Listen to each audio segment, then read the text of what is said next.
Hi everybody, it's Julie, Kansas City girl in a Colorado world. Today is Friday, October 13th, and this is Flosstube number 113.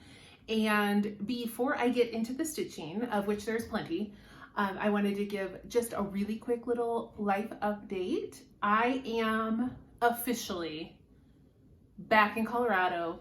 I am really a Kansas City girl in a Colorado world. Once again, we have moved into a house. We moved in last week. So we were on the road for, I think it was 18 months, living in our little camper with like brief stints here and there where we would, stay with family. Or when the month we rented a house in Mexico, which was amazing. Anyway, we are in Fort Collins, Colorado. So if you've been watching me for a while, you know already probably, I was living outside of Boulder for several years, 5 or 6 years, but we did not go back to the Boulder area.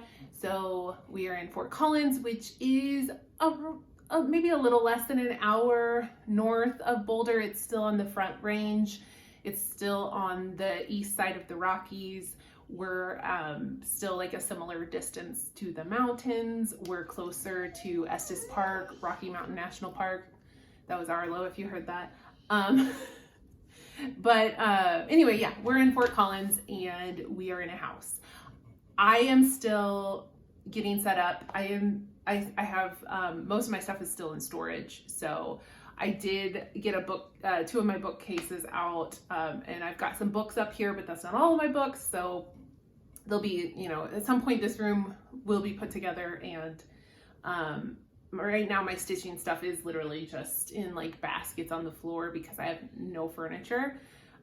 We got rid of most of our furniture when we went on the road. So we did put our things in storage, but we really kept almost like no furniture. I kept 4 of my bookshelves.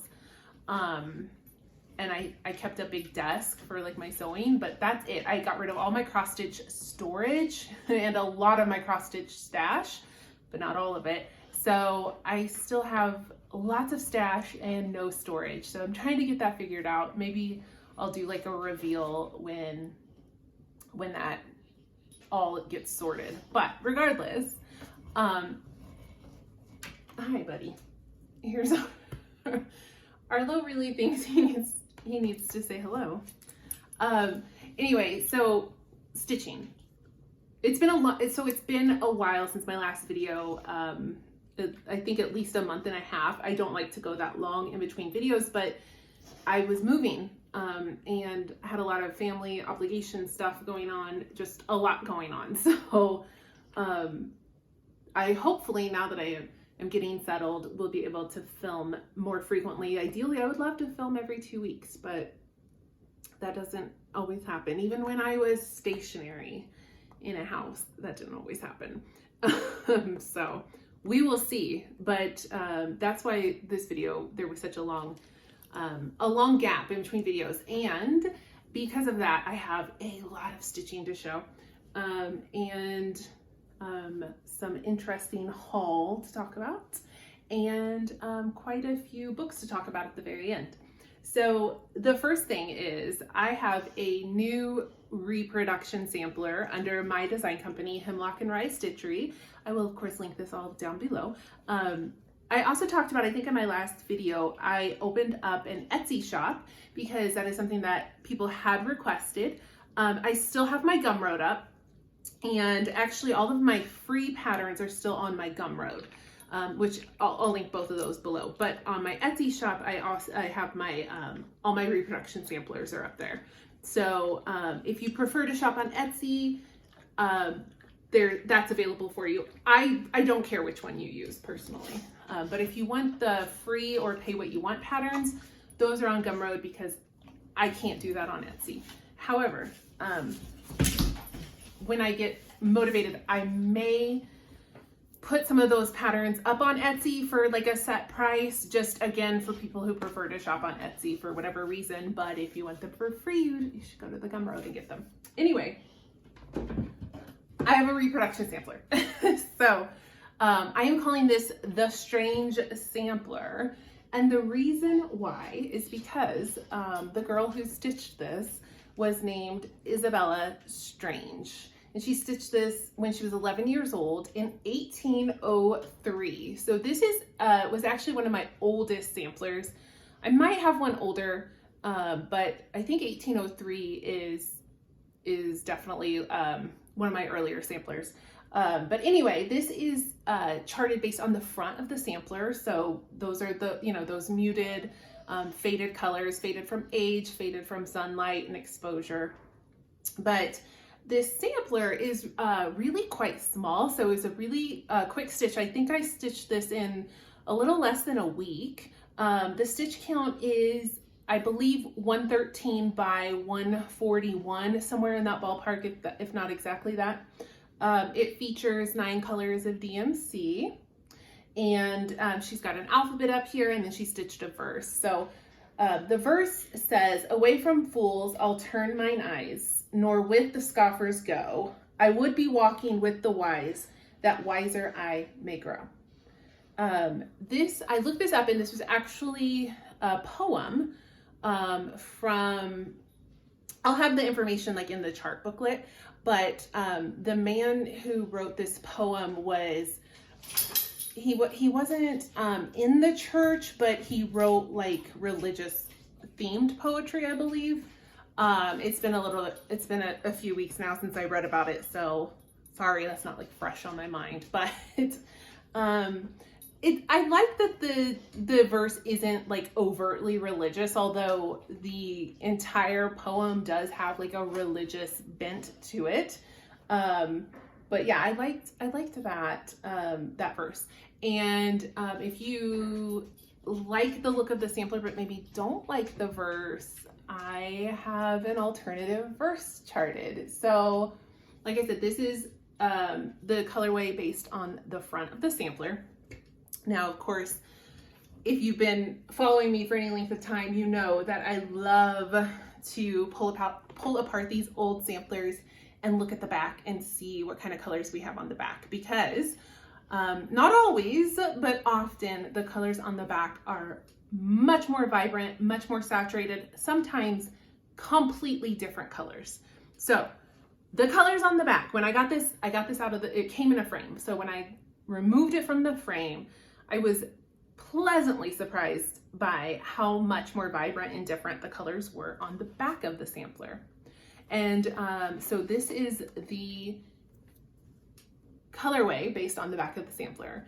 And what I did was I kept everything the same mostly. The stitch count is the same, and all of the sampler is the same. All of these motifs down here are placed the same, but I changed this verse. So if you look, it's actually a little less stitching on this verse. I think this one has 3.5 lines and this one has just 3, and they're spaced a little bit further apart. So you do have a little less stitching on this one. But I actually took a line from Macbeth by Shakespeare, the part with the 3 witches, the weird sisters. So it says, "By the pricking of my thumbs, something wicked this way comes. Open locks, whoever knocks." And the reason I went with Macbeth, well, first of all, I love Shakespeare and I love Macbeth. But primarily when I saw the back of this sampler, to me this read really like a Halloween kind of color theme, or at least an autumnal color theme. So the front of the sampler, you can see, is not so much distinctive in that way, but that orange just really pulled like a Halloween for me. So I knew I wanted to do a new verse, and I really looked for a while to find the right verse, but I wanted something kind of like spooky, kind of weird, kind of strange, right? So her name is Isabella Strange. So I wanted something in that vein. And so Macbeth is not Halloween, but it is a little strange, a little creepy, little spooky. So that's where I got the inspiration for this Macbeth version of the Strange sampler. So again, we have these 2 colorways. So we have the colorway based on the front of the sampler, that kind of muted, aged color, and then we have the colorway based on the back of the sampler, which is a lot more bright and vibrant. And then we have this alternative verse. Now you certainly are welcome to stitch this verse in these colors, or vice versa, use these colors and stitch this verse. That's totally fine, whatever, you know, whatever you prefer. Oh, let me tell you again. So I said I used 9 colors of DMC for both of these, but let me talk about the fabric. So on the original sampler, I used a 32 count linen. Now, if you stitch this sampler on 32 count linen, it fits in a standard 8x10 frame. If you stitch it on 28 count, it might be a super tight margin, or it might even like go in right into the margin. And if you stitch it on 36 or 40 count, you're gonna have to get a different size frame. So I loved that when I was charting it, you know, I thought this might work for like a standard size frame. So I did, I maybe cheated things a line or two just to make it fit a little better. But yeah, this will fit into an 8x10 frame, so you don't have to go get anything special. You can just find a really standard 8x10 frame. But this is 32 count linen from Fox and Rabbit. This is the color Duxbury. So this is their like aged grungy linen. I love this linen. Each piece is different. The process is so unique for how they dye it. And there's usually like kind of like a spatter, like splatter to it. This piece isn't like heavily splattered, but it does have the aging and the modeling. So this was, again, 32 count Duxbury by Fox and Rabbit, stitched with 2 strands of DMC over 2. And then on this one, it's also a 32 count linen, and this is also from Fox and Rabbit, and this is the color Hog Bristle. So I hope this is showing up okay, because this color is so unique. It's like a warm gold, but it almost has like a green cast to it, and I think sometimes like the camera can struggle to like kind of get that just right. It's a beautiful, beautiful colored fabric, and it's really nice for a lot of samplers. It's really, really nice for like fall and Halloween samplers too. But it can be a little difficult to like get color accurate on photographs. But yeah, that's Hog Bristle 32 count, 2 strands over 2 DMC. So this is the Strange Sampler, which comes in 2 versions. So the charts will be available, like they'll both come in one chart pack, and I will link down below if you want to grab those. And let me show you the original sampler while we're here. So the original sampler was quite dirty. So when you're looking at the color matching, I think I'm actually really happy with my color matching. But you can tell this one's just a little brighter, but a lot of that is actually the fabric, not the floss. The fabric helped to brighten that up a lot. But here is the original sampler. So this is actually, you can see is much larger. So I think this is stitched on maybe like a 25 count, or, you know, equivalent to somewhere in the ballpark of 25 count. It's stitched with silk floss. And let me show you the back. So here is where I was really surprised to turn it over, and instead of that gold that you see on the front, we had an orange floss. So kind of like a rusty kind of orange color. So you can see that the color was quite different from the front to the back. Oh, one last thing I wanted to mention about this sampler is that although there are no specialty stitches, it does feature some over 1 stitching. I know that most of us stitchers do not love over 1 stitching. There is some in this sampler. I don't think it's a ton, but her name and age and date here, and then the verse is over 1. And then there are just a couple of tiny little motifs here that are over 1, just really not a lot of stitching in those. Some very simple motifs, but they are over 1. Now, I did find that doing the 32 count fabric, the over 1 stitching really was not bad at all. So I usually stitch these antique reproductions on 40 count. That's my kind of sweet spot. But with this one already being such a petite sampler, I think on 42 count it would have been so tiny. And I really wanted to get it at least like somewhat similar to the original size of the sampler. So I went with the 32 count, but that was a blessing because it made that over one stitching much easier. So just a heads up, there is a little bit of over one stitching. It's not a ton. And if you do the Macbeth verse, you're actually going to have even less of that over one stitching. So that is the Strange sampler. I've had that done for a couple of weeks. I really wanted to get that out for sampler September. It was ready before the end of September, but I just couldn't get it together to get a video and do the release. So sorry, but it's out for October and I think it is appropriate for the season. So I hope you like it. I do have another pattern that is like finished and ready to go, but well, that's not true. It's not, my model is not completely finished. So hopefully before the end of the month, I will film another video and I will have another little release for like the Halloween season.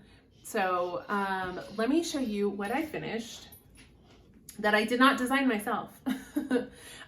So one thing I've previously shown this finish, but now I've like fully finished it. So this is Welcome to the Fourth Wing by Jen, Wolf Down the Rabbit Hole. I'll link her down below. This is a free pattern available through her Instagram, I believe. And I had already stitched it, but now I found the perfect frame at Marshall's, TJ Maxx, Home Goods. They all sell the same stuff. This is a frame from Max Studio, and it's a frame of like all these skulls, and I thought it really fit like the vibe of Fourth Wing. A dragon without its rider is a tragedy. A rider without their dragon is dead. I hope you can see that with the glare. You may not be able to. I can always like insert a picture of what it actually looks like if I can, but I always take glass out, but this, I bought this frame and I did not know that the glass was glued into the frame, like really in there, so I could not get the glass out. Maybe one day I'll get ambitious enough to try to get that out, but it was wasn't looking good. So that's all I have for fully finished. But I did finish some things. I just have not fully finished them. Shocker, I know. So part of that is because of moving. Now that I'm getting settled in, I'm hoping to get all of my framing stash out of storage and hopefully be able to actually like get some finishes. All right, sorry if the angle changed a little bit. Arlo bumped my camera. All right, so I have, I continued my mission to finish 40 of my old whips before my next birthday, 40 while 40.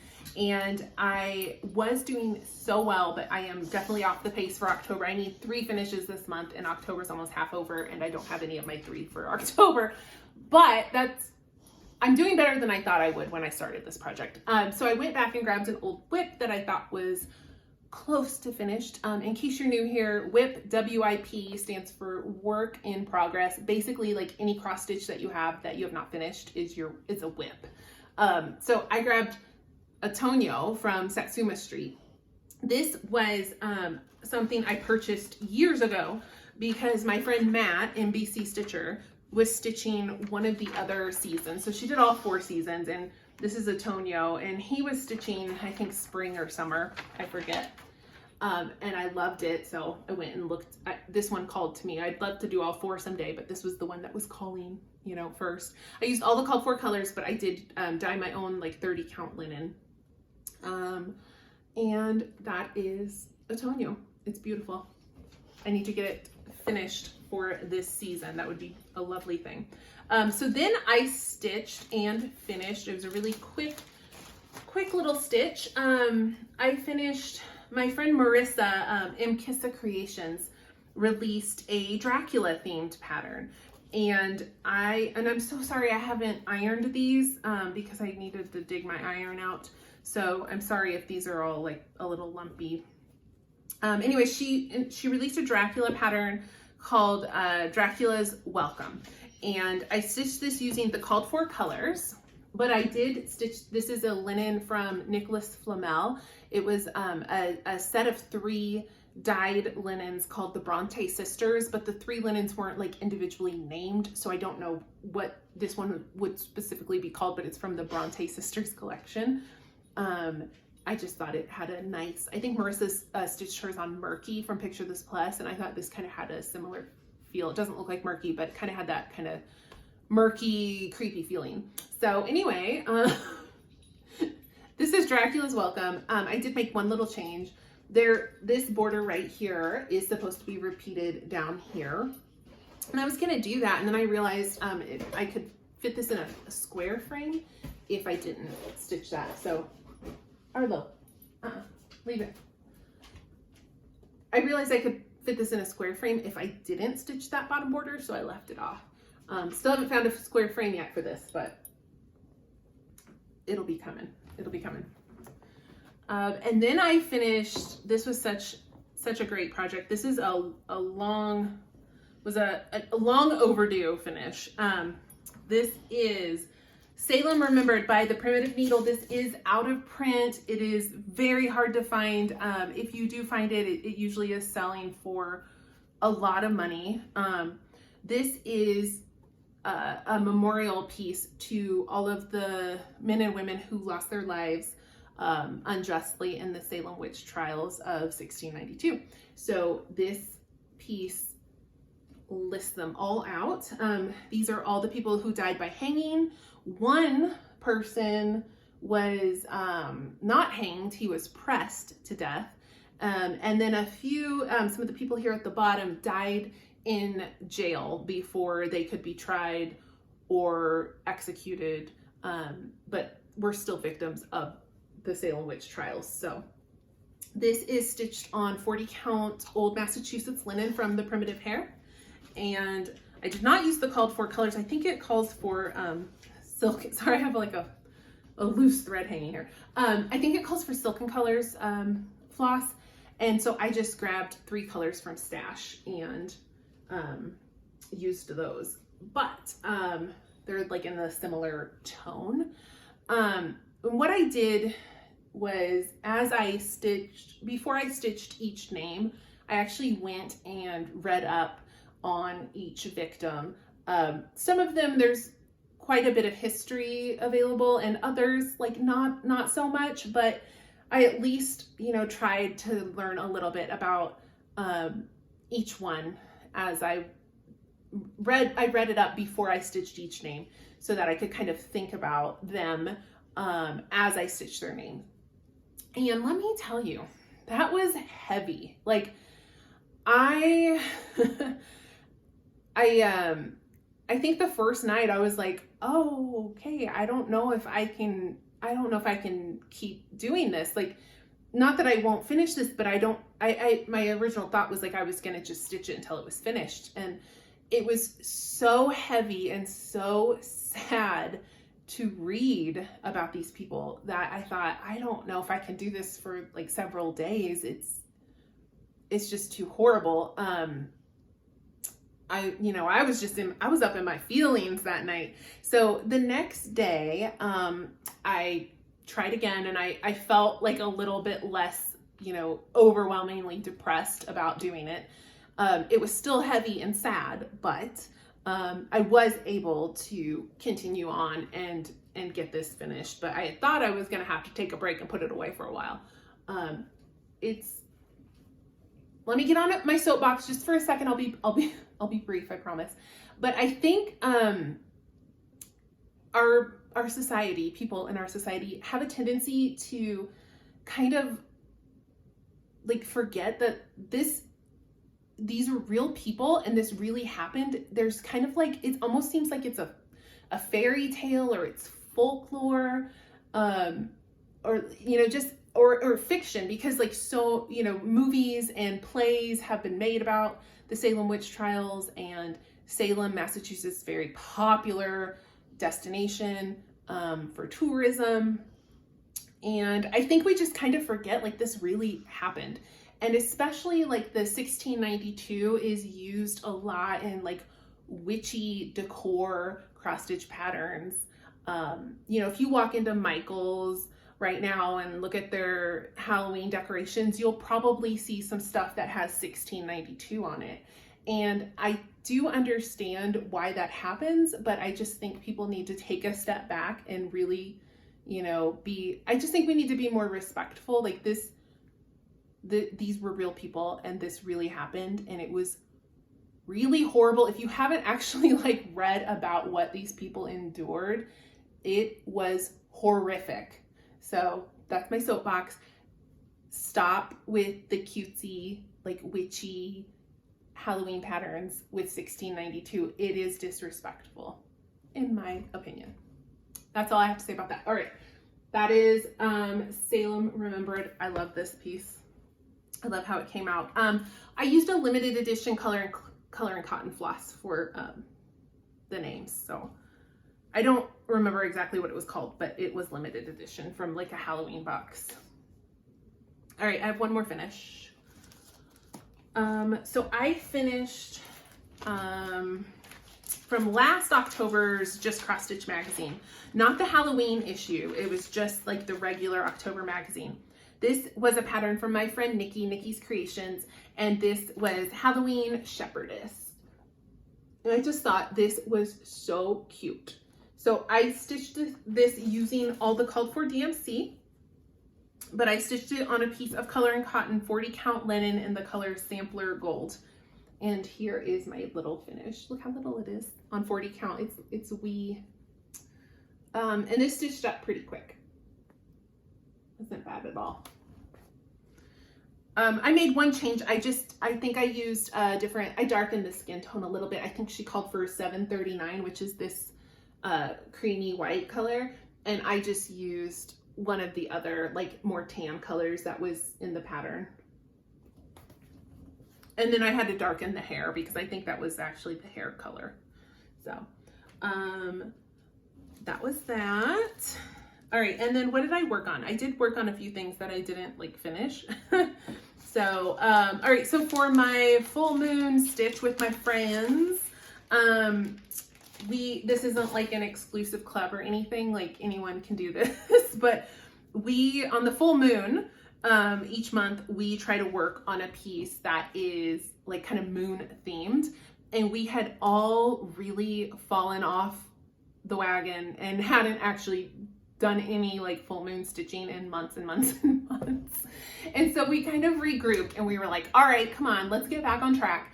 And we all decided like we need a quick win. We need a really small pattern, like an easy win, because we are getting kind of bogged down with like really big projects. So we decided to stitch a free pattern from the Primitive Needle. So I was saying earlier, the Primitive Needle, that designer passed away tragically, and all of her patterns are out of print.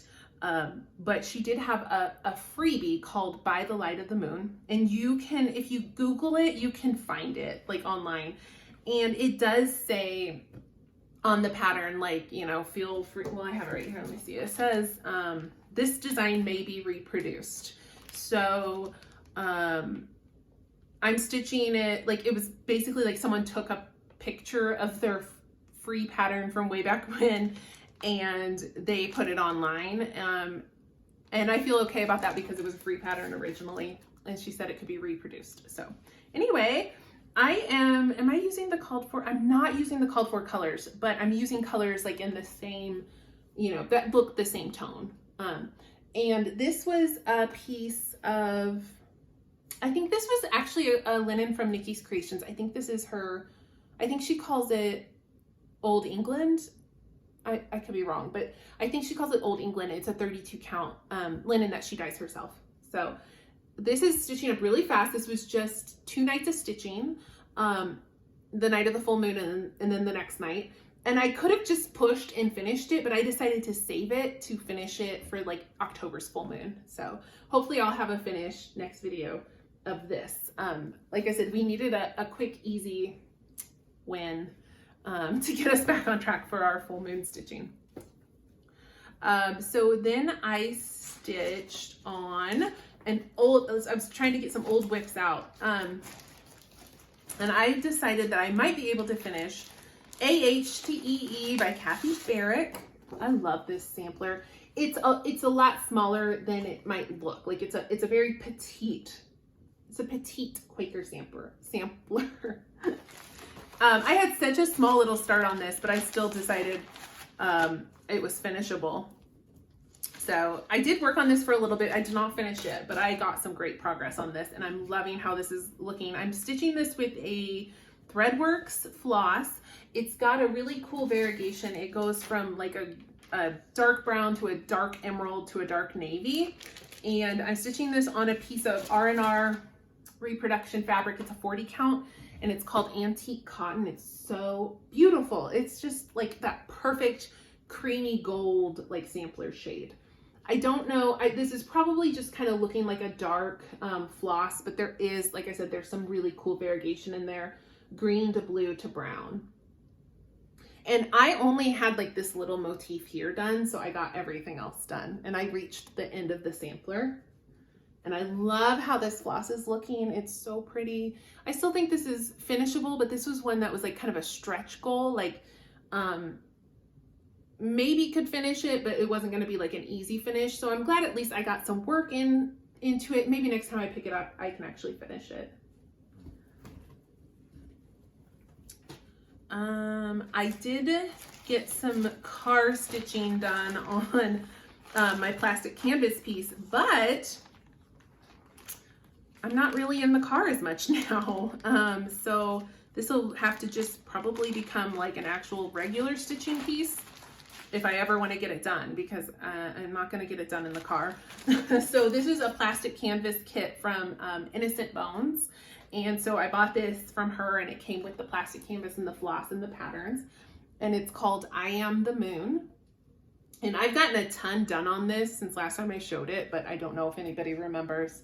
But yeah, I don't have that much left to finish it. I just have to actually take the time to finish it because I'm not traveling for hours in the car anymore. So, but I love the way this is coming out. Oh my God, I feel like I've shown so much stitching already. I had to start Mabon by Carolyn Manning. This was a new pattern that she released.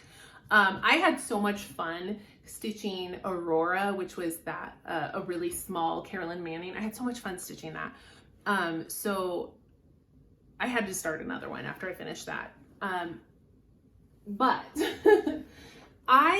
I stitched my last one on plastic canvas, which is like, you know, the same as what I'm stitching this one on. And this is so great. I love stitching on this. So I thought, oh, I'll just get perforated paper. It's like the same size. It'll be great.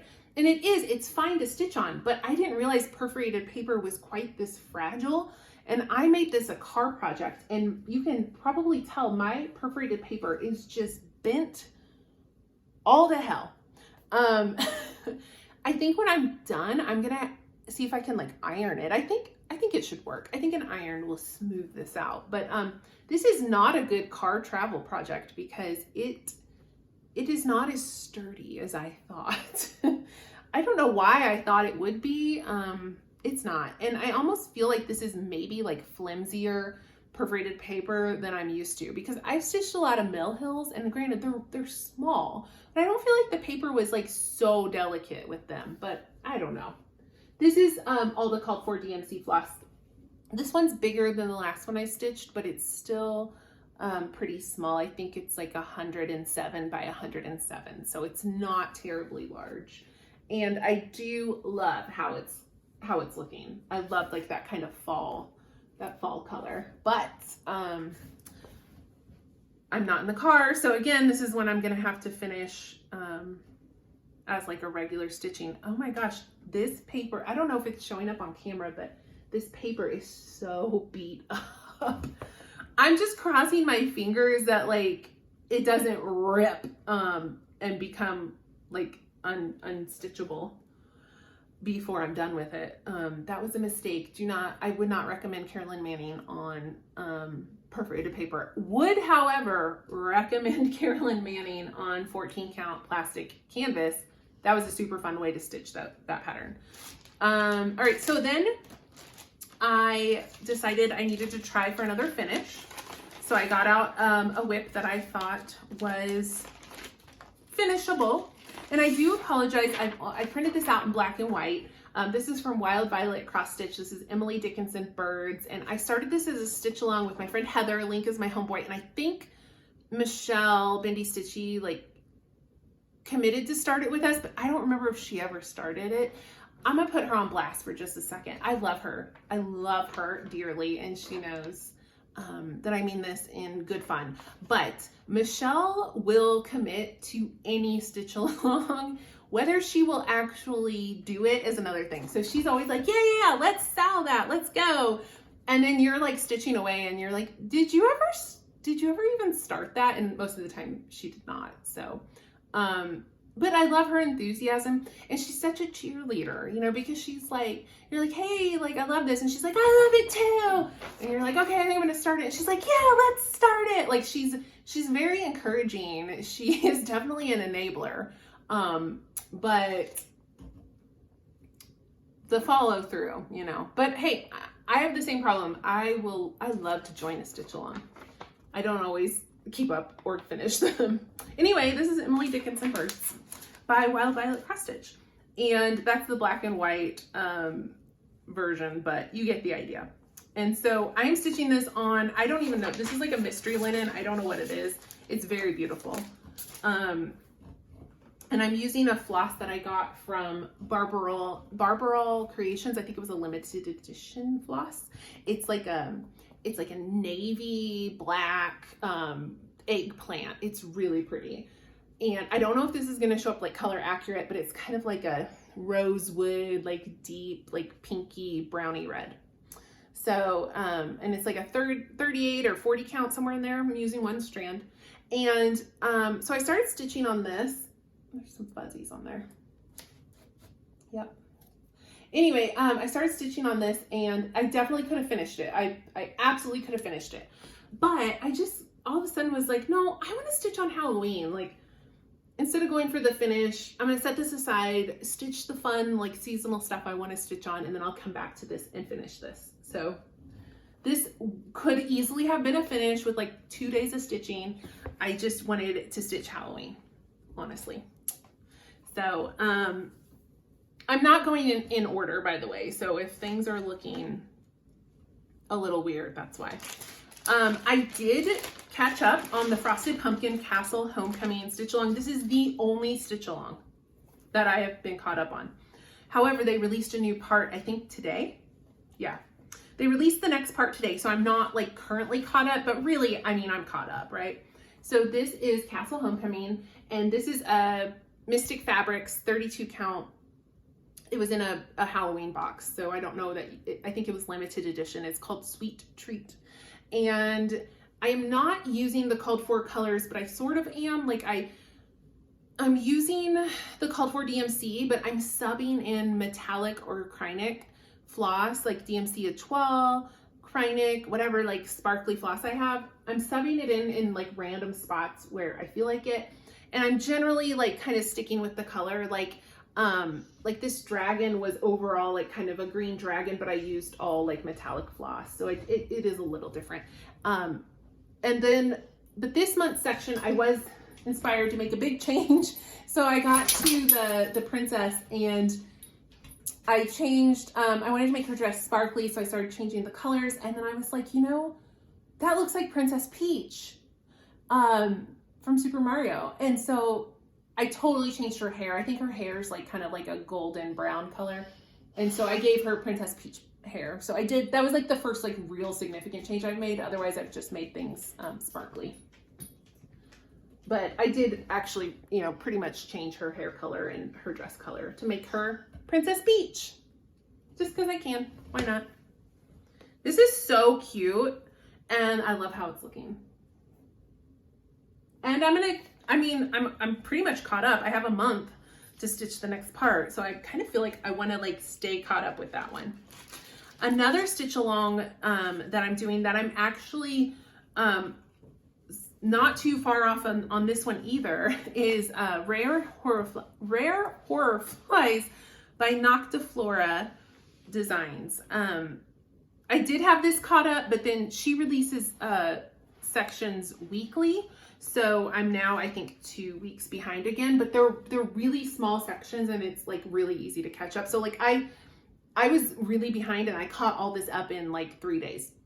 So this is 32 count linen from BeStitch Me in the color Catacombs. And I'm using all the called for DMC. I haven't changed any colors on this. And I think it looks freaking awesome. But I am, like I said, I think I'm 2 parts behind. Well, another part came out today and then I needed to do last week's part, I think. So I'm like 2 parts behind, but it's a really quick to catch up on this.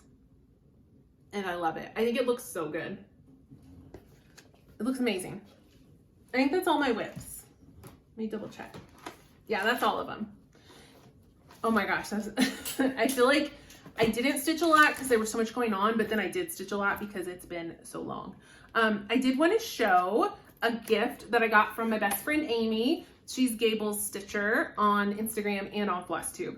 And we, like during the pandemic, like lockdown, when Lindy Stitches came out with Dumpster Fire Friends, we decided to stitch that piece for each other. And to make it like fun, we decided to keep it a secret what floss and fabric we chose. Now, I finished mine forever ago, but I haven't sent it. I'm gonna send it really soon, but I haven't actually sent it off to Amy. I will take a video and show that when I do. But she finally got mine sent to me. So she had this finished into a project bag. So this was Amy stitched this for me. I don't know what the floss or the fabric is, but she did the coloring to kind of reflect us. And then she had, like I said, she had it finished into this project bag, which is freaking adorable. I love it. And it has on the zipper pull, it has this little charm. I think this is so cute. It's got this little like bonfire fire charm because dumpster fire friends forever.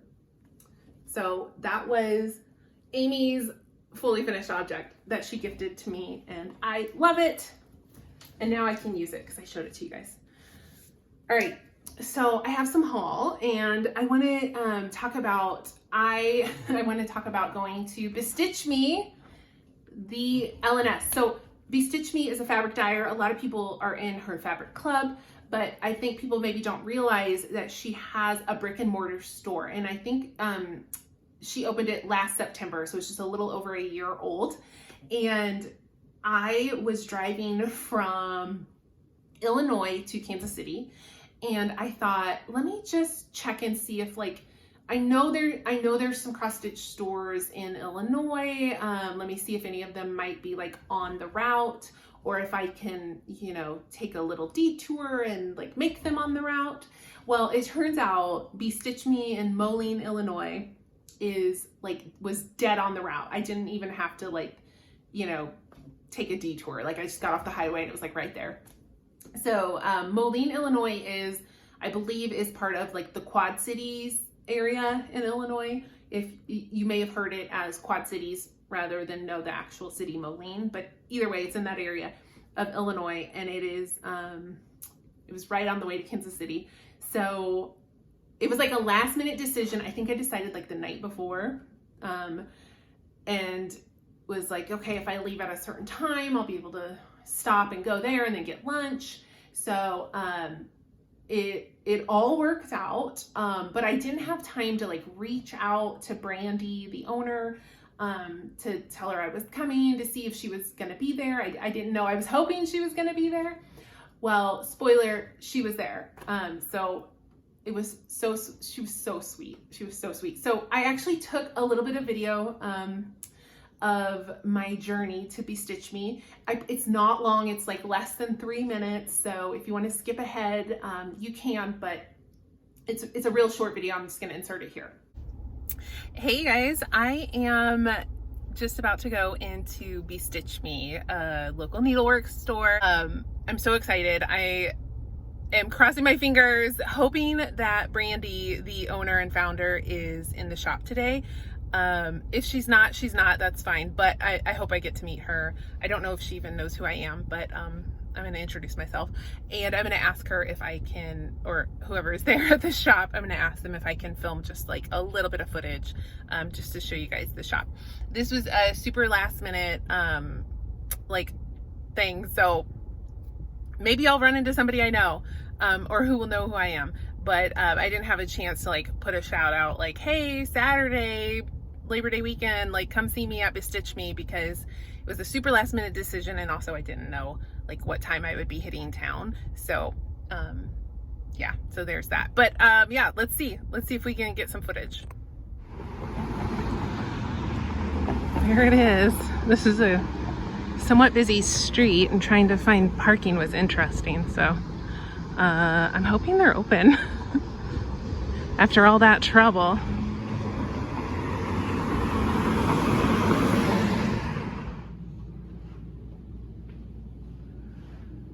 Look at these silks. Oh my God.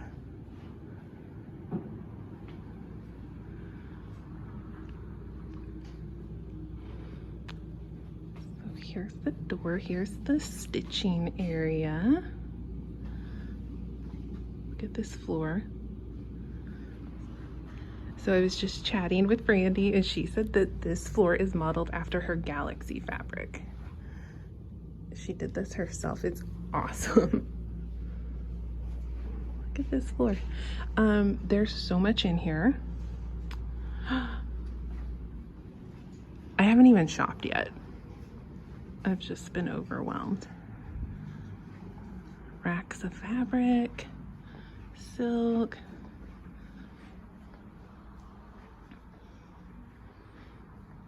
Floss, patterns.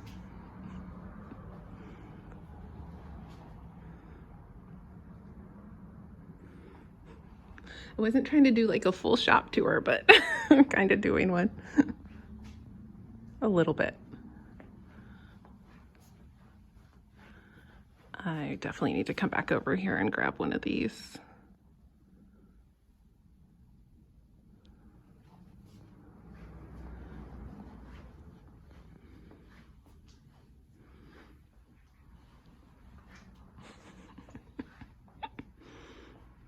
And fabrics. Fabrics tucked in everywhere.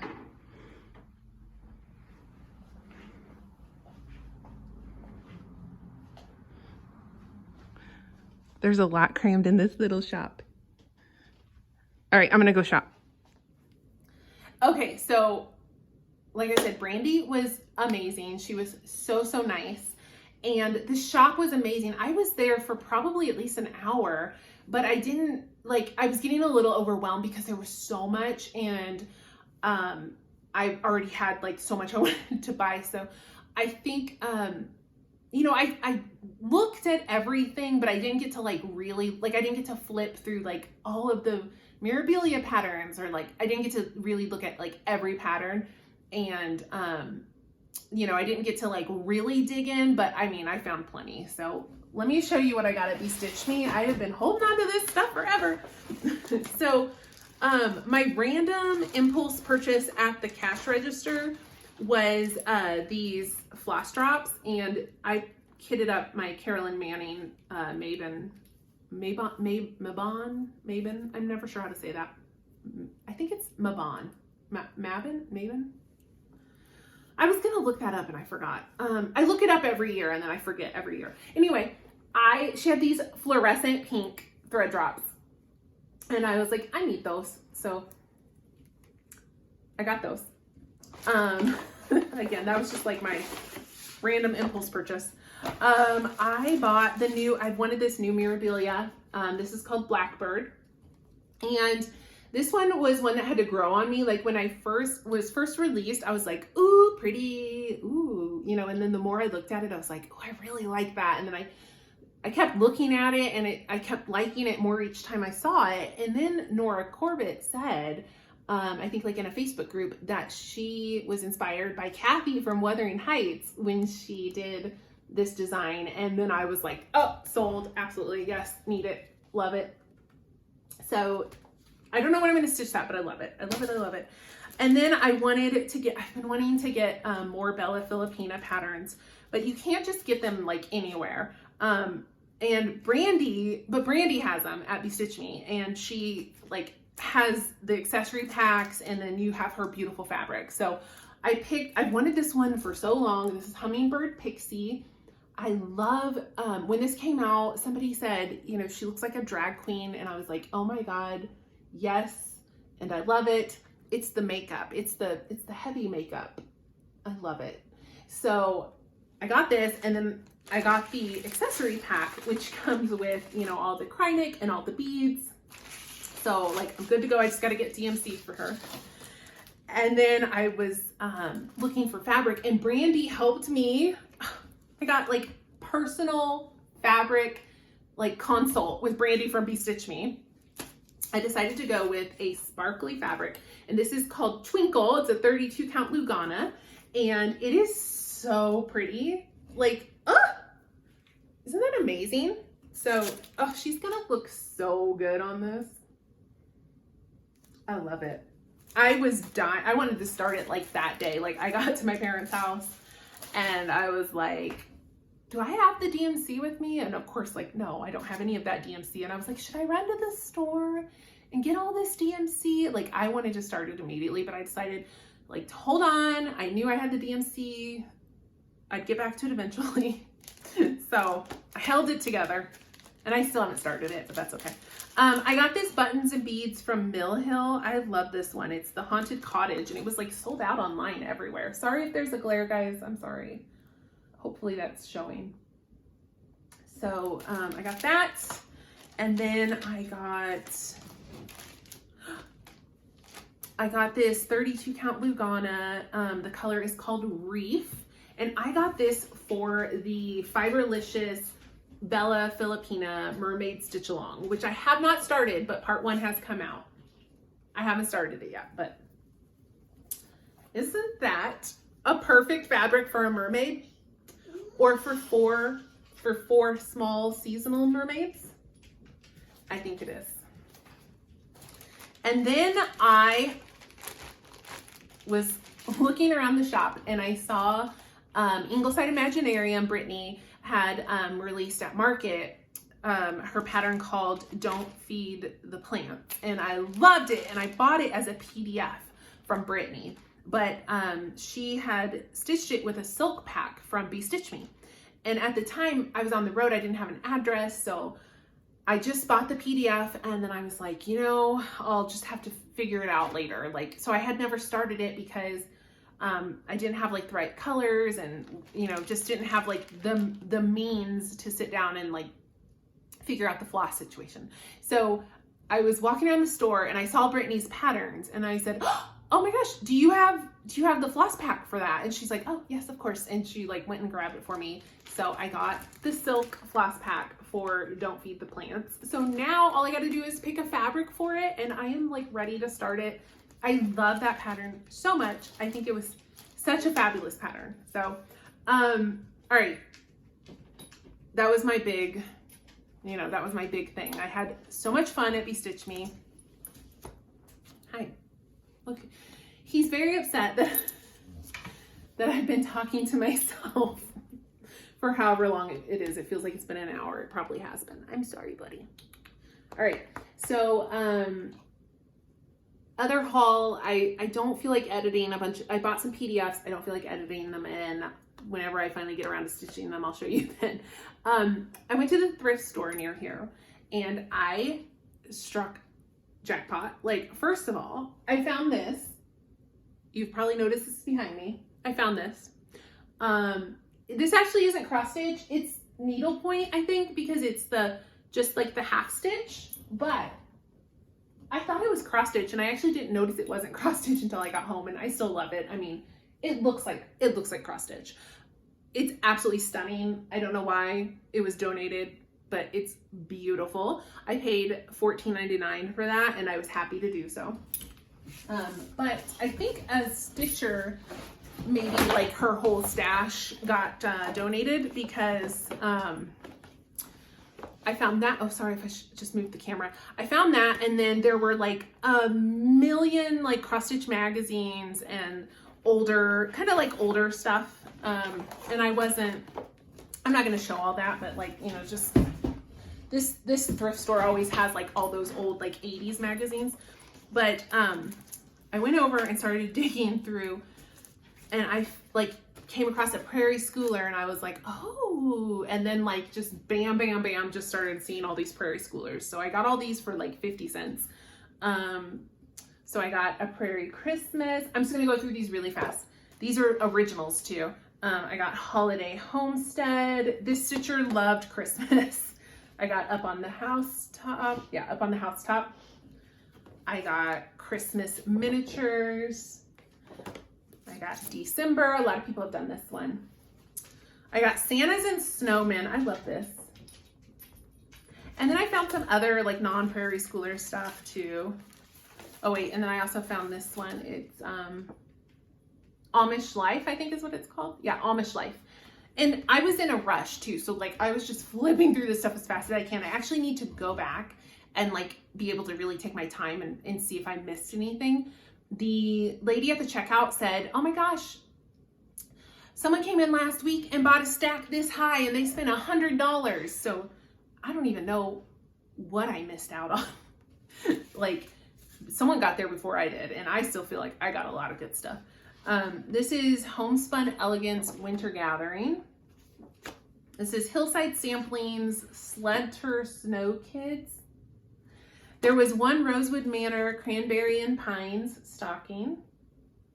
There was several blue ribbon designs. This was the only one that I thought I might stitch. The other ones were like wonderful, but just I didn't think I was gonna get around to stitching them, but they were Christmas ones too. So this is Poinsettias and Pines. And then I really love this one. This is the City Stitcher Phoebe's Forest. I love this. I found one random Little House Needleworks. This is All Dolled Up, I think is what it's called. And then I found this Sarah Guermani, and this is called Buffane. And this is, I'm stitching a pattern from her called Wicked Christmas, and it's got witches, but like at Christmas time. And this is like a similar thing. It's flying witches, but they're Christmassy. And it came with 2 wooden stocking buttons. So I got more. That wasn't everything, but yeah, I made out really well, and like I said, I need to go back and actually like really dig through. So that is my haul. I was very happy to hit the jackpot like that. So let me talk to you about some books. I am just going to show you the books I have like physical copies of, because I just don't want to edit in. I'm sorry, I don't feel like editing in like all the book covers. So just know that I've read some other things, but I'm sorry. I'm just not going to talk. It's too much. I already feel like I've been here forever, and I'm going to be here for way, way longer if I try to talk about everything I've read. So we're going to just talk about the ones I have books of. And we're going to try to go quick. So this was a new release called Forget Me Not by Julie Soto. This is a contemporary romance. I saw this like on Instagram, and it was the cover. Like the cover just drew me right in. And I'll be honest, I bought this for the cover. I did. And guess what? It was freaking phenomenal. So this was, I think this might be one of her first like full-length novels. I think she wrote like fan fiction or something. I can't remember. It's been a while. But this book I loved. It's Grumpy Sunshine. He's so grumpy, but it's so hot. He was such a hot main male character. So it's Emma and Elliot. So he is a florist and she is a wedding planner, and they you get some like flashbacks. Like a few years ago, they were, bumped into each other like in the business at a wedding, and kind of had an instant connection. And you find out that they were dating, they were involved, but something happened, and now like they haven't talked to each other in over a year.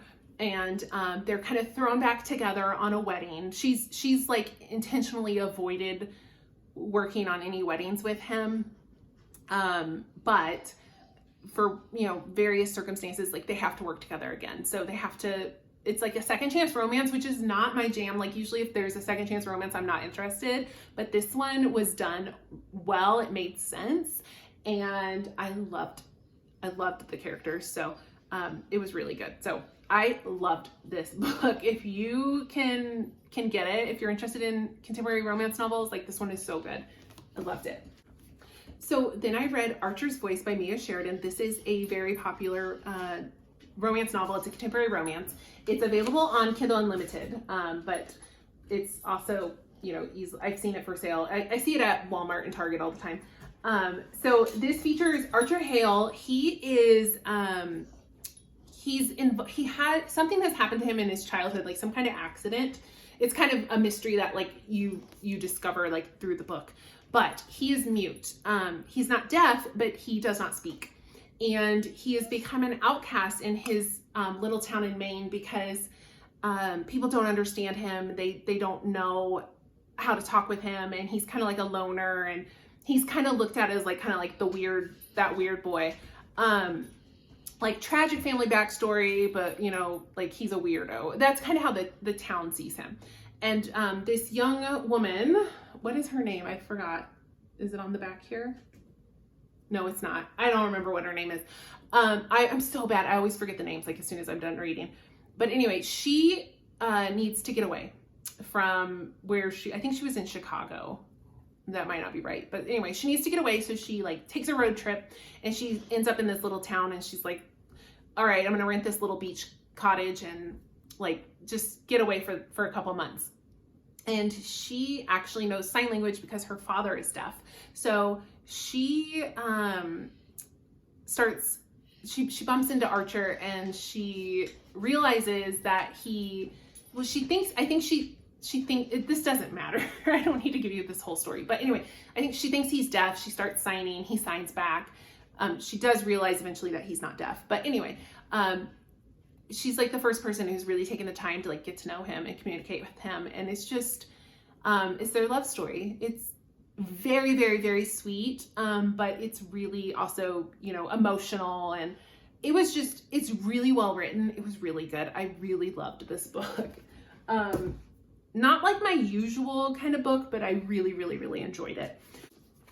So then I read In Charm's Way by Lana Harper. This is book 4 in the the Witches of Thistle Grove series, and I love this series. All 4 books have been really great. She has amazing representation. Like all of her characters are queer, bi, non-binary, like just a lot of diversity, which I appreciate, but also like this cute, charming little small town with magic and witches. It's so good. This one was really interesting because I loved it, but the formula was different with this one. It wasn't like your kind of traditional romantic comedy or contemporary romance novel. It focused more on the main character having like a lot of anger and grief and resentment over something that happened to her in the 3rd book. She was like a side secondary character in the 3rd book, and then this book is focusing on her. And so it's really mostly about her like working through like a lot of trauma. And there's a little romance too, but it's not like the main focus of the book. And the romance also is not like a traditional like happily ever after, or like everything's coming up roses. Like there's it's a little deeper than that, and it's felt a little more real. So I really appreciated just kind of like, it wasn't formulaic like a lot of contemporary romances can get. And so I really appreciated like that the author kind of just turned that on its head and kind of like went a different direction with it. It felt to me like, I don't know the author's backstory or what's going on with her, but it felt really to me like it might be like very like personal, a little bit autobiographical, like about maybe how she worked through some like trauma. But I thought it was really interesting. It was really good. It's short too. I think it's it was like 280 pages, so really quick read. I love this series, so if you've been at all interested, highly recommend. So then I read My Roommate is a Vampire by Jenna Levine. This was a new release that's been like heavily promoted. So, you know, cute cover caught my eye at Target or whatever.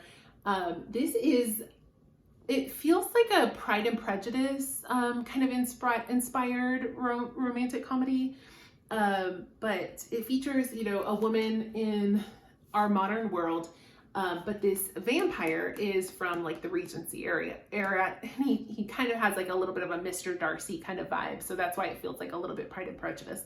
But he needs a roommate to help him like integrate into modern society. For reasons that will be explained. He's been isolated, and so he's still very old-fashioned. Like he has these very like proper mannerisms and these really old-fashioned ideas. And then so it's kind of like the fish out of water that he's thrust into like modern Chicago, and a modern woman comes along and kind of shocks him. But it was cute, but very, for me, really forgettable and just kind of middle for me. Like it wasn't bad. It was a quick, easy read, but it wasn't hitting for me. And I think this is her debut novel. I think I read that somewhere, and it kind of felt like that to me, but like it was not bad. I didn't love it. It was a little bit forgettable for me. So if you've been interested in this, like I'm not saying it's not worth your time, but like I didn't love it. I did, however, love Theoretically by Ali Hazelwood. So she is a contemporary rom-com writer, and all of her novels feature women in STEM as like her main protagonists. And this is her third full length, and I've actually loved all three of them, but this was my favorite. So she's a little bit hit or miss for people. Like her characters tend to be like kind of quirky and a little bit clueless sometimes about like social situations. Like they're very brilliant, smart women. They're women in STEM, and they're all like successful, but they can be a little clueless about like love. But this one was a little different, and I really enjoyed it because in this one the main character actually is on a website where she like fake dates. Like she's your like rent a girlfriend for like a social event. No like sexual favors or anything. Like she keeps it clean. She just like accompanies men on and pretends to be their girlfriend or whatever. But so she's a little bit more like socially adept than the other heroines have been in her novels. But she ends up she's interviewing for a job, and one of the men who is on the committee like to hire is the brother of a man she's been fake dating. And so he as part of her fake dating persona, she's told like his family that she's a librarian, and so now she's interviewing for like this physics job, and he's like, "You've been lying to my family, like what's going on? You know, are you lying to my brother?" And like he doesn't know like she's fake dating his brother, and she feels like she can't tell him that because it's not her place to say. So there's this whole like thing where he doesn't trust her. He thinks she's a liar, but like he has feelings for her, and you know, whatever. But I really enjoyed this. I loved the love hypothesis, and I loved Love on the Brain. But I think this was my favorite so far. And I'm seeing like some people who maybe didn't enjoy those first two books have really enjoyed this one. So if you've wanted to give Ali Hazelwood a try, you don't have to read these in any order. You could start with this one. Or if you like weren't sure about her before, you might try this. I think this is her best work so far, but I really enjoyed all of her books. The quirky, goofy, like heroines don't turn me off the way they do some people. So highly recommend. Love that. Okay, we're almost done. Two more. So I read Olivia Blake, Alone with You in the Ether. So this author, she wrote The Atlas Six, which I absolutely loved. I'm actually rereading it right now. And then I recently read Masters of Death, which is an older book that was like republished by her. and I really, really loved it. So I thought for me, she was like an auto by author. Like I love her writing style. A lot of people describe it as like kind of pretentious. I don't think it's pretentious, but it is, you know, very, she definitely has a style to her writing, and it can be very academic. And her prose, I don't think it's pretentious, but I see why people could think that. Anyway, I've loved 2 books by her, so I thought I was really gonna love Alone with You in the Ether. But I didn't love it. It was beautifully written, but I thought it was really boring and I really struggled to finish it and to care about the characters in this novel, which is sad, because one thing she does so well is write characters. So what I loved about the Atlas 6 is she gives you these 6 extremely distinctive personalities and just fleshes the characters out. And these 2 characters were very fleshed out and very distinctive too, but I just wasn't like engaged with them. And I guess I shouldn't be surprised, because I saw people who loved the Atlas 6 like I did and who were very like meh, middle of the road on this. And that was me too, but I thought I would really love it, but I didn't, alas. And this is the only one I read that wasn't a contemporary romance, but I mean, it is a romance though. It says on the back, a story of 2 broken people crashing together like comets. Glorious. I guess. It wasn't bad. I just did not love it the way I've loved her other novels. And it made me sad because I really thought I would love this. I really wanted to love this. And like I said, it's written really well. It's just, for me, it was boring. It was really, really, really boring. And it's a short book. That's the funny thing too. I think it's like 240 something pages. And it took me forever to read it, even being that short. If it had been like 400 pages, I think I would have just been tapped out. I wouldn't have made it. So this was a miss for me. Not that it wasn't worth, I mean, I don't feel like I wasted my time, but like I'll never reread this, whereas I'm rereading the Atlas 6 right now. So just wasn't her best work for me. The last book I have to talk about. It's a new release, contemporary romance. Shocker. This is Cleat Cute by Meryl Wilsner. And I found this at Walmart, and I gotta say, like, Walmart is on their game with their books. I'm telling, like, this is a queer, like, sapphic romance. I found a lot of diversity lately at Walmart, of all places. They've gotten some really great selections in their book section, and they're embracing like the book talk trends and getting these like some of those really popular books that you see like on Instagram or book talk, TikTok.